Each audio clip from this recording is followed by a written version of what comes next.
Shalom, selamat malam saudara-saudari terkasih. Bersama saya Silviana.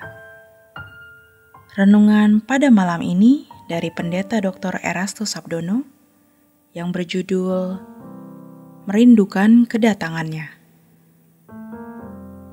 Bagaimana kita bisa mengukur kita benar-benar bersuka cita menyambut kedatangan Tuhan atau tidak? Ukurannya sederhana. Apakah kita senang jika meninggal dunia? Apakah kita siap meninggal dunia?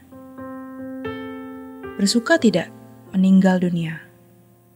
Karena meninggal dunia berarti kita bertemu Tuhan.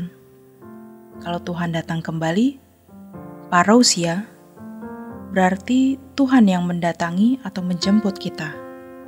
Tetapi kalau kita meninggal dunia, kita mendatangi Tuhan. Berjumpa juga dengan Tuhan. Jadi orang yang takut meninggal dunia, orang yang tidak senang meninggal dunia, pasti orang yang belum bersuka cita. Tentu pergumulan ini pergumulan kita semua. Kalau kita tidak menantikan kedatangan Tuhan, tidak merindukan kedatangan Tuhan, berarti ada yang salah dalam hidup kita. Kita sedang bersuka dengan sesuatu, bukan bersuka untuk bertemu dengan Tuhan. Kita harus memeriksa diri sendiri, mengevaluasi, mengintrospeksi, dan mengukur. Benarkah kita mencintai Tuhan? Dan kalau kita mencintai Tuhan, kita pasti merindukan kedatangannya. Kita harus memaksa diri untuk merindukan Tuhan. Memang, ada banyak kesenangan yang menjadi kesukaan kita, yang membuat kita tidak sungguh-sungguh untuk merindukan bertemu Tuhan.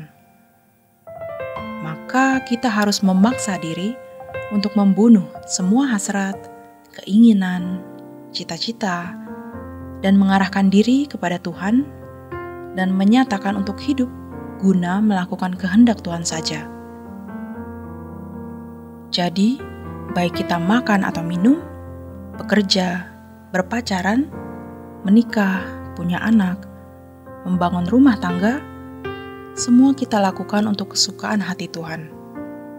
Dan orang yang benar-benar berusaha hidup untuk kesukaan hati Tuhan, itu orang yang akan merindukan Dia.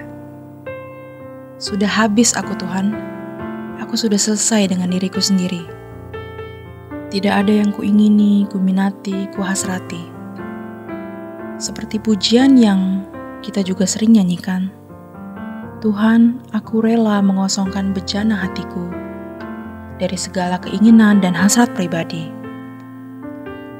Dan kita juga mengucapkan kalimat dalam lagu itu di dalam syairnya, Tuhan penuhi aku dengan hasrat surgawi.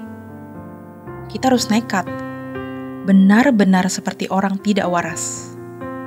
Dan memang dari kacamata umum, ini tidak waras.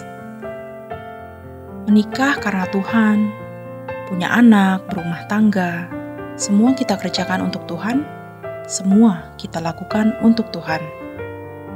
Kita mau menjadi kesukaan hati Tuhan. Dengan demikian, hidup kita baru menjadi keharuman di hadapan Allah. Maka dalam doa kita bisa berkata, Tuhan Yesus, ajar aku memiliki keharuman seperti keharuman-Mu, sehingga aku bisa menjadi keharuman di hadapan Bapa di surga. Memang tidak banyak orang yang nekat seperti ini. Tetapi berbahagialah kita yang nekat, karena hidup itu singkat. Kita tidak tahu kapan hidup kita akan berakhir. Dan kekekalan itu dahsyat. Intinya, hanya sedikit yang benar-benar bersuka. Tidak banyak orang yang benar-benar bersuka untuk bertemu dengan Tuhan. Kita harus berusaha membunuh, mematikan semua hasrat, minat, keinginan pribadi kita. Sehingga kita bisa mengatakan, Tuhan, Engkau tujuan hidupku, Engkau gairahku, Engkau cintaku, Engkau minatku, Engkau hasratku Tuhan. Roh Kudus akan menolong kita mengelola batin dan hati kita untuk bagaimana kita memiliki hanya satu ruangan dalam hidup ini, yaitu ruangan Tuhan. Kalau dulu kita bagi-bagi berbagai ruangan, dan Tuhan punya satu ruangan. Sekarang, semua ruangan ini milik Tuhan. Ruangan kita hanya satu, ruangan Tuhan. Jadi, segala sesuatu harus dalam izin dan perkenanan Tuhan. Ini memang kedengarannya abstrak, tapi kita akan mengerti kalau kita menggumuli hal ini. Sedikit sekali orang yang benar-benar bersuka menyambut kedatangan Tuhan dan merindukan Tuhan. Sekalipun dagingku dan hatiku habis lenyap.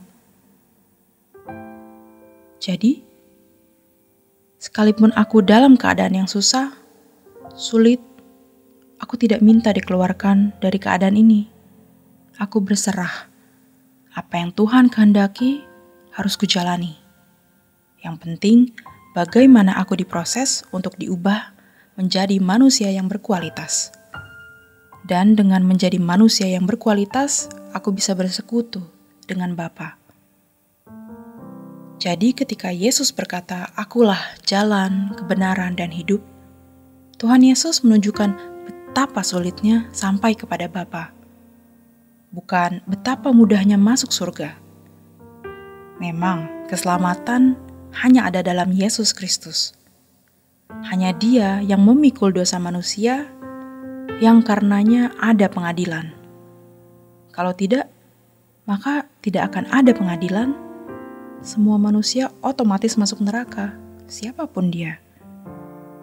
Tapi dengan kematian Yesus di kayu salib menebus semua dosa dunia, maka ada pengadilan kepada semua orang. Tetapi orang percaya bukan hanya diadili menurut perbuatannya, sesuai dengan apa yang dipahami, sesuai hukum yang dipahami. Orang percaya dihakimi dengan ukuran berkenan kepada Allah. Seperti yang dikatakan dalam 2 Korintus 5 ayat 19 dan 20, berkenan kepada Allah itu ukurannya Yesus. Dialah model manusia yang berkualitas, yang harus dicapai orang percaya, supaya bisa bersekutu sampai kepada Bapa. Jadi, diperdamaikan itu bukan sebuah wacana pasif, melainkan sebuah panggilan aktif. Berjuang untuk menjadikan Yesus jalan, mengikuti jejaknya, mengenal kebenaran, apa yang diajarkan, dan yang diperagakan, sehingga menemukan hidup seperti hidup yang Yesus miliki. Barulah sampai kepada Bapa. Itu adalah perjuangan. Tapi untuk itu, kita harus membunuh hasrat, minat, keinginan diri sendiri, dan semua cita-cita.